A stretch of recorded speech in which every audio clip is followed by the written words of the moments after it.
వెంపలేసుకొని తప్పులు క్షమాపణ కోరుకొని, అంటే ఈ 9 రోజులు చేసిన చిన్న చిన్న మిస్టేక్స్ క్షమించమని క్షమాపణ వేడుకొని అక్కడ అమ్మకు దండం పెట్టుకొని ప్రదక్షిణ చేసిన తర్వాత కోనేరు దగ్గరకు వచ్చి స్వామి దీక్ష తీస్తాడు.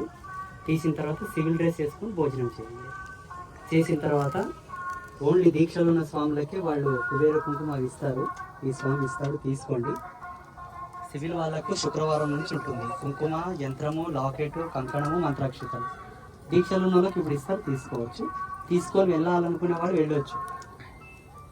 ఇంటికి వెళ్ళిన తర్వాత గుమ్మానికి కొబ్బరికాయ కొట్టి కిచెన్లో పాలు పొంగిచ్చి ఊళ్ళో హనుమాన్లకు దీపం పెట్టి వచ్చి మీ పనులు మీరు చూసుకోండి. ఇంకా శుభమస్తు.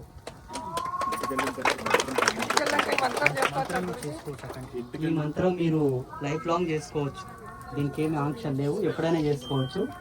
స్నానం చేయకుండా చేయకూడదు, అది మంత్రశాస్త్రంలో మంత్రానికి ఉండేటటువంటి మర్యాద.